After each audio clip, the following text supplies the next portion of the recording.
अस्सलामु अलैकुम वरहमतुल्लाहि वबरकातुह। मोहतरम भाइयों, बुज़ुर्गों, दोस्तों, लोग कारोबार में बर्बाद क्यों होते हैं? मियाँ बीवी में झगड़े क्यों होते हैं? बहुत सारे कमेटियाँ, ट्रस्ट, फाउंडेशंस क्यों टूट जाते हैं? बहुत सारे मस्जिदों के अंदर लड़ाई झगड़े क्यों होते हैं? बहुत सारे मदारिस में असातिज़ा में लड़ाई झगड़े या बाज़ औक़ात ट्रस्ट और कमेटी के लड़ाई झगड़े होकर वो मदरसे बंद हो जाते हैं। हमारी ज़िंदगियों के अंदर अक्सर ऐसा होता है। ये तमाम बातों का रीज़न सिर्फ़ एक है और वो ये ईगो, एटीट्यूड, घमंड, अकड़ और अनानियत।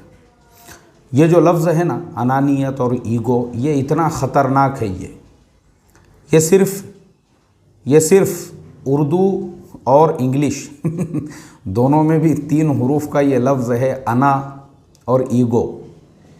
ये इतना ख़तरनाक है, इंसान की ज़िंदगी को बर्बाद कर देता है।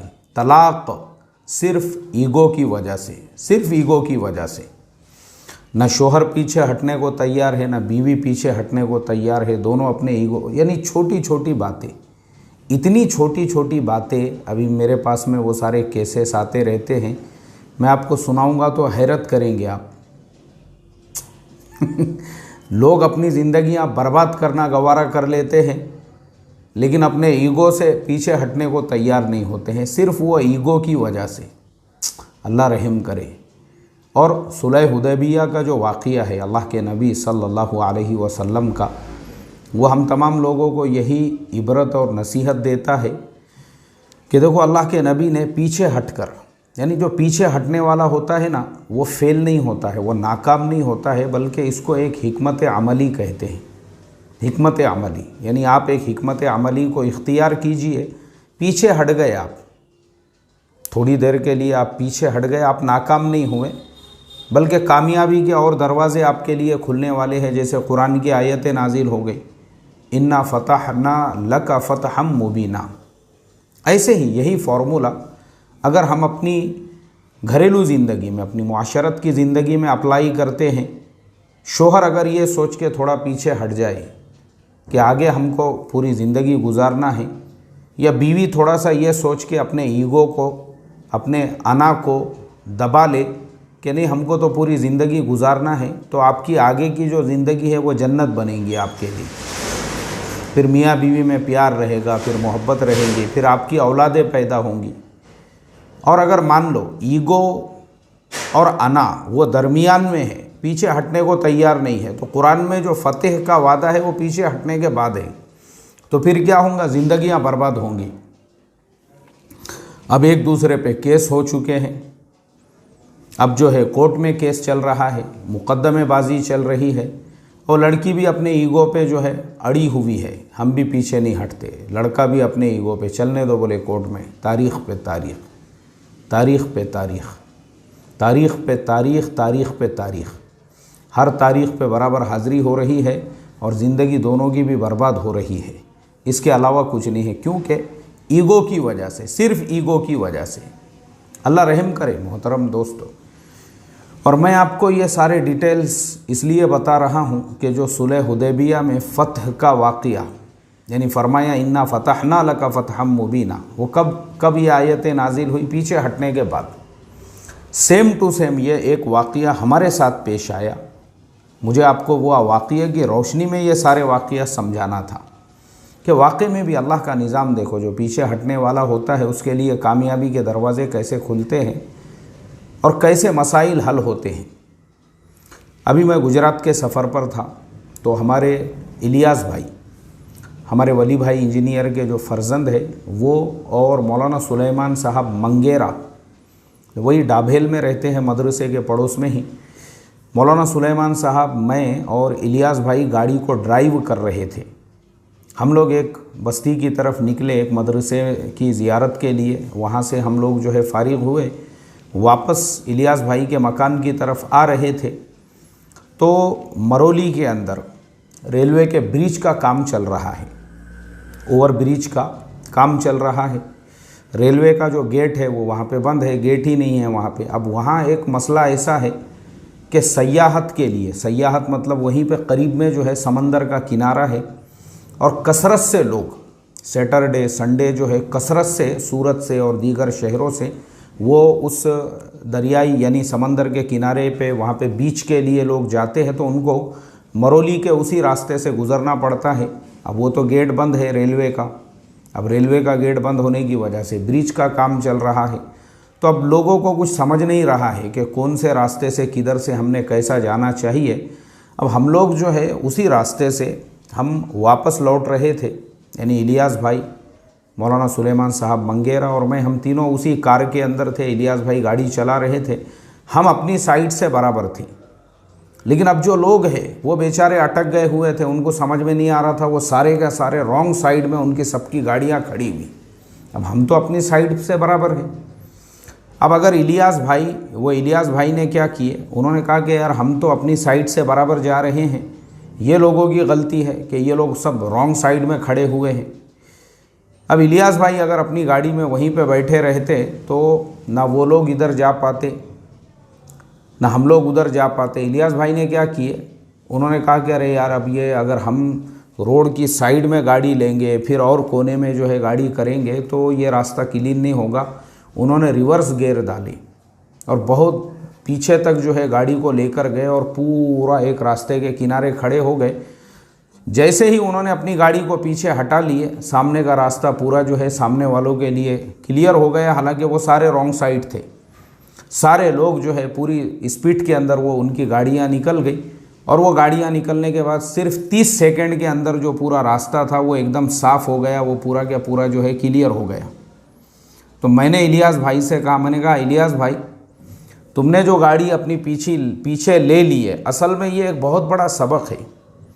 ज़िंदगी के हर मरहले में, ज़िंदगी के हर मोड़ में, ज़िंदगी के हर रास्ते में इंसान ने जो है ना, जहाँ ज़रूरत पड़े वहाँ पे पीछे हट जाना चाहिए, क्योंकि जो पीछे हटने वाला होता है वो फेल, नाकाम या वो शिकस्त खोरदा नहीं होता है, बल्कि वो कामयाब होता है। अब मैंने कहा देखो, गाड़ी तुम्हारी अगर रोड पे ही रहती थी, अब सामने वाले सामने हम इधर सरकारे उधर सरकारे, वो बीच में से निकालने की कोशिश कर रहे, इसकी गाड़ी का उसकी गाड़ी को थोड़ा सा धक्का लग जाता तो फिर मसाइल पैदा होते।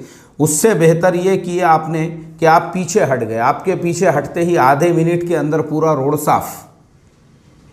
यानी आपका जो पीछे हट जाना है वो पीछे हटना नहीं है, बल्कि अपने लिए सामने का रास्ता साफ करना है। जो कुरान में अल्लाह ने सुलह हुदैबिया के बाद फरमाया, इन्ना फतहना लका फतहम मुबीना, आप पीछे नहीं हटे बल्कि फ़तह मुबीन के रास्ते आपके लिए खुल गए। यही फार्मूला मैंने बोला ज़िंदगी के अंदर इंसान ने अप्लाई करना चाहिए कि पीछे हटने वाला फेल नहीं होता है। फिर मैंने उनको बहुत सी मिसालों के ज़रिए से भी मैंने कहा यही मामला कारोबारी लाइन से भी, दो पार्टनर हैं आपस में झगड़े चल रहे हैं, अब दोनों में से एक भी पीछे हटने को, हर एक बोल रहा है नहीं मैं सही हूँ, दूसरा बोल रहा नहीं मैं सही हूँ, दोनों अपने आप को सही समझ रहे हैं। ऐसे ही मियाँ बीवी के झगड़े, मैं सही हूँ, वो बोलता मैं सही हूँ।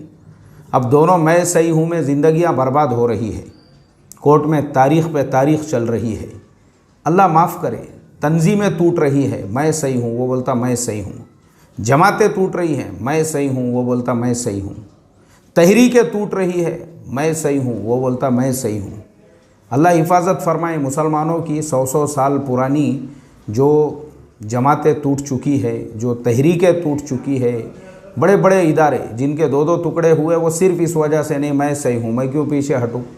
हर आदमी जो है मैं क्यों पीछे हटूँ कि अपनी ज़िद के ऊपर अड़ा हुआ है। इसी वजह से आज जो है ना भारत में मुसलमानों के ज़िल्लत, मुसलमानों की रुसवाई, मुसलमानों के पसमानदगी, मुसलमानों के पिछड़ेपन का एक सबसे बड़ा रीज़न यही है कि बहुत सारे लोग मैं ऐसे भी देखता हूँ, मतलब मेरे जैसे जो जुब्बा पहनने वाले हैं ना, माशाल्लाह कड़क कड़क जुब्बे है, इस्तरी है माशाल्लाह। बहुत सारे लोग जो है उनके चेहरों पे टोपियों के साथ में अमामे भी है माशाल्लाह, सारी चीज़ें हैं, बयान भी है, तकरीर है, सब कुछ है। लेकिन जो नफ्स है ना, नफ्स अंदर का, वो ऐसा ऐसा मोटा होके बैठे हुआ है नफ्स। तो असल जो चीज़ है ना, जुब्बे की इस्तरी नहीं है। देखो मैं हमेशा बोलता हूँ ये नहीं है, असल तो नफ्स है। अगर वो आपके काबू में है, वो आपके कंट्रोल में है और वो उस पर आपका इतना कंट्रोल है कि जहाँ ज़रूरत पड़ी आप पीछे हट रहे हो, इसका मतलब ये है कि वाकई में भी आपने अपने नफ्स पे मेहनत की है, वाकई में भी मारिफत का नूर आपके दिल में उतर गया हुआ है। और अगर मान लो आप शैतान बन के बैठे, अपनी ज़िद पे अड़े हुए हैं, पीछे हटने को झुकने को ही तैयार नहीं है, तो फिर ऐसी हालत में क्या होगा? सत्यानाश होगा। जैसे आज मुसलमानों का सत्यानाश भारत के अंदर हो रहा है, तंजीमों का सत्यानाश, तहरीकों का सत्यानाश। क्यों? क्योंकि जो मसनदों पे बैठे हुए लोग हैं, काबिज़ जो लोग हैं, उनका बस वो नफ्स का मसला है, अनानियत का मसला है, ईगो का मसला, वो पीछे हटने या दूसरों को मौका देने के लिए तैयार नहीं है। इसीलिए क्योंकि बड़ा बनने का शौक़, अल्लाह हिफाजत फरमाए। तो असल जो है ना मोहतरम दोस्तों, वो नफ्स है। अगर वो आपके काबू में नहीं है और आप शोहरत के भूखे हैं और आप अलक़ाब के भूखे हैं और आप बड़ेपन के भूखे हैं और आप जो है बस भूख ही भूख लगी हुई है और आप ज़बरदस्ती काबिज़ होके बैठे हुए हैं और आपका ईगो, आपका नफ्स, आपकी अनानियत वो नहीं टूट रही है, तो ऐसे लोगों से शैतान बेहतर है, क्योंकि वो खुला हुआ दुश्मन है और ये जो है लुबादे ओढ़े हुए दुश्मन हैं मुसलमानों के और इस्लाम के। क्योंकि इनका काबू नहीं है, अपने नफ्स पे भी नहीं है, अपनी आना पे भी नहीं है। और ऐसे ही लोगों ने सत्यानाश मार के रख दिया मुसलमानों का, मुसलमानों की तहरीकों का, मुसलमानों की जमातों का, मुसलमानों की तंजीमों का। इन्हीं लोगों की वजह से आज जो है ना, इन्हीं लोगों की वजह से, अल्लाह रहम करे मोहतरम दोस्तों। जुब्बा पहनना आसान है, जुब्बा पहनना आसान है, 50 रुपये की टोपी पहनना आसान है, लगा तो उसके ऊपर पटका बांधना भी आसान है, कोई मसला नहीं है उसके अंदर। लेकिन नफ्स पर ईगो, जो मैंने शुरू में कहा कि 3 वर्ड है, वो 3 हरूफ है, उर्दू में और इंग्लिश में, दोनों में भी ईगो और अना, उस पर पैर रखना। हाँ, ये आना चाहिए। ये जिसको आया ना, फिर जुब्बे की ज़रूरत नहीं है, फिर अगर वो पैंट शर्ट पहना हुआ भी है तो भी मसला नहीं है, लेकिन इस पे पैर रखना आना चाहिए। असल चीज़ यही है। ज़िंदगी में जो पीछे हट गया, शायर ने ऐसे ही लोगों के बारे में कहा है, बोले कातिल बहुत जलील हुआ सर उतार कर और हमने दिलों को जीत लिया जंग हार कर। तो जो पीछे हट गए, जो मियाँ बीवी में से जिसने अपने ईगो और अपनी आना को काबू में कर लिया, समझ लेना वो उसकी लाइफ, उनकी ज़िंदगी जो है वो खुशगवार बन गई। ऐसे ही ये मसला है ईगो का, आना का। तो ये जो वाक़या था इलियास भाई के साथ हमारा जो पेश आया, मैंने उसी वक्त उनसे कहा, मैंने कहा देखो ना, गाड़ी पीछे लिए 30 सेकंड में रास्ता साफ। ऐसे ही ईगो और आना को काबू में लिए, अल्हम्दुलिल्लाह सारे मसाइल हल। अल्लाह ये जो फार्मूला है सुलह हुदैबिया वाला, ये मुसलमानों को भी समझा दे। अस्सलामु अलैकुम व रहमतुल्लाहि व बरकातुहू।